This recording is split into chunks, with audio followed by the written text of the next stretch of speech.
World's biggest astrology community in Tamil. Online Astro TV, வாழ்வின் வெளிச்சம்.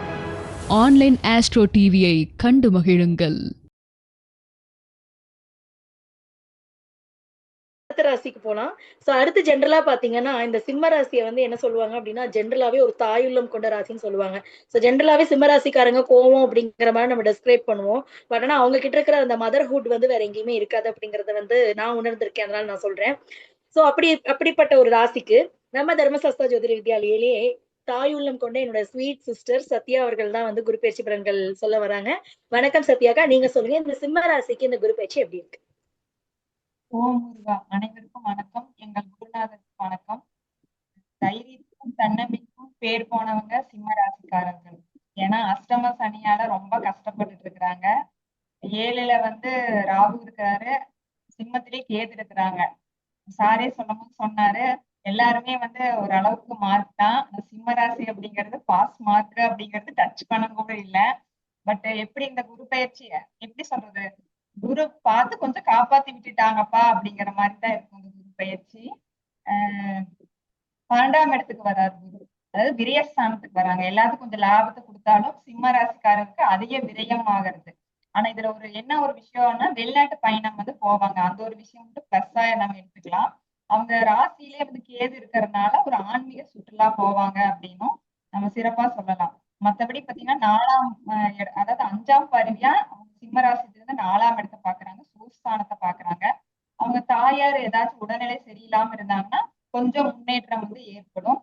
வண்டி வாகனங்கள்லாம் வாங்குவாங்க. ஆனா வாங்கினாலும் அவங்க முழு காசுல வாங்குவாங்கன்னா இல்ல, அது ஒரு கடனில தான் வரும். ஏன்னா குருவும் வந்து பாத்துட்டீங்க அப்படின்னா அவர் 7ஆம் பார்வையாக 6ஆம் இடத்தை பார்ப்பாரு சிம்மத்துக்கு.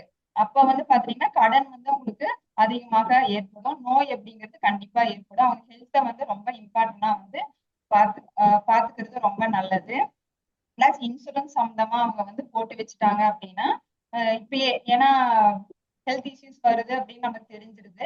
ஏற்கனவே போட்டு வச்சிருந்தீங்க அப்படின்னா சிறப்பு. இருந்தாலும் கொஞ்சம் போட்டு வச்சிருந்தீங்கன்னா அது வந்து ஒரு ஹெல்ப்பா உங்களுக்கு இருக்கலாம். அப்புறம் அரசு துறை சார்ந்த ஏதாச்சும் எக்ஸாம் படிக்கிறீங்க அப்படின்னா கொஞ்சம் முயற்சி பண்ணலாம், படிக்கலாம். ஏன்னா குரு வந்து 7ஆம் பார்வையா பாக்குறாரு அந்த 6ஆம் இடத்தை. அதனால கொஞ்சம் சப்போர்ட் பண்ணி கொடுக்குன்னு சொல்லலாம். அப்புறம் வந்து 9வது பார்வையா வந்து அவர் பாக்குறது வந்து மீன வீட்டை வந்து பாக்குறாங்க. ஆனா பார்த்தாலும் என்னன்னா 8ஆம் இடம். அங்க யார் இருக்கிறாரு அப்படின்னா நம்ம சனி பகவான் சார் வந்து இருக்கிறாரு அங்க.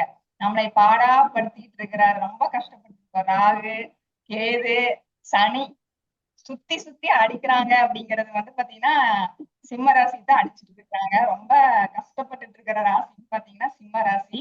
அதனால குரு பகவான் கொஞ்சம் பார்த்து காப்பாத்தி விடுற மாதிரி ஓகேடா. ரொம்ப நமக்கு சொட் ஆகுது, வேர்த்து ஒழுகுது. அப்படியே லேசா நமக்கு காத்தடிச்சா எப்படி இருக்கும், அப்படியே ஒரு லைட்டான காத்து ஒரு சிம்ம ராசி மேல படுது. அதனால கொஞ்சம் தப்பிச்சுக்கிட்டா அப்படிங்கிற மாதிரி. ஐசியூல இருக்கிறாங்கன்னு வச்சுக்கோங்களேன், அவங்க சரிப்பா நீ தொலைச்சிட்டடா அப்படிங்கிற மாதிரி தான் இந்த குரு பயிற்சி வந்து சிம்மராசிக்கு வந்து இருக்க போகுது. ஆனா இவங்க வழிபாடுகள் வந்து எடுத்துக்கலாம். எப்படி வழிபாடுகள் எடுத்துக்கலாம்னா திருச்செந்தூர் முருகனை வந்து பிடிச்சுக்குங்க. திருச்செந்தூர் முருகனை வந்து வழிபடலாம். அப்புறம் திண்டுக்கல் மாவட்டத்தில் இருக்கிற பாதாள முருகன், செம்பு முருகன் சொல்லுவாங்க, அந்த முருகனை வந்து நீங்கள் வழிபட்டா சிறப்பு. குரு பகவானையும் வழிபடலாம். குரு பகவான் ஆலயம் அங்க கும்பகோணம் போகிறோம் முடிஞ்சா போங்க. சப்போஸ் அப்படி இல்லைன்னா ஒவ்வொரு நவகிரகங்களும் குரு பகவான் இருப்பாங்க. அந்த வியாழக்கிழமை தோறும் வந்து நீங்க அங்க வழிபாடு செஞ்சுக்கலாம். அப்புறம் தட்சிணாமூர்த்தியை வந்து கொண்டைக்கடலை மாலை வந்து சாத்தி, அப்புறம் கொண்டைக்கடலை வந்து பாத்தீங்கன்னா எல்லாத்துக்கும் தானம் செய்யலாம். அது எஸ்பெஷலி யாருக்கு செய்யலாம் அப்படின்னா முதியோர்களுக்கு செய்யலாம். ஏன்னா சனி அமர்ந்துட்டு இருக்கிறாரு இல்லைங்க, அதனால முதியோர்களை வந்து நான் எவ்வளவு தூரம் நம்ம முதியோர்களுக்கு வந்து நம்ம ஹெல்ப் பண்றோம் அப்படின்னா அதுல இருந்து நம்ம வந்து பாதிப்புல இருந்து கொஞ்சம் தப்பிச்சுக்கலாம். அப்புறம் பிறகு வந்து பாத்தீங்கன்னா குழந்தைகளுக்கு வந்து செருப்பு தானங்கள் பண்ணலாம், முதியோர்களுக்கு தானம் பண்றது இதெல்லாம் வந்து செஞ்சுட்டு வந்தோம் அப்படின்னா நம்ம கொஞ்சம் பாதிப்புல இருந்து கொஞ்சம் ரிலாக்ஸ் ஆயிக்கலாம். அப்படிங்கிற மாதிரி ஒரு வழிபாடு எடுத்துக்கலாம். வழிபாடு எடுத்து எப்படியாச்சும் எங்களை காப்பாற்று அப்படின்னு சொல்லிட்டு ஒரு இறைவனை நம்ம சரணடைஞ்சுக்கலாம். அப்புறம் தானங்கள் வந்து சிறப்பா பண்ணினீங்க அப்படின்னா அது உங்களுக்கு ஒரு புண்ணியமாக கிடைக்கும் அப்படின்னு சொல்லிட்டு சிம்ம ராசிக்கு அப்படிங்கும் போது ஒரு சின்ன ஒரு விஷயம் என்னன்னா 12ஆம் இடத்துல குரு வர்றதுனால தூக்கம் இல்லாம கஷ்டப்பட்டுட்டு இருந்தா கொஞ்சம் தூக்கம் கிடைக்கும் அப்படின்னு சொல்லி எனக்கு பேச வாய்ப்பளித்த எங்கள் குருநாதருக்கு மிக்க நன்றி. வாழ்க வளமுடன்.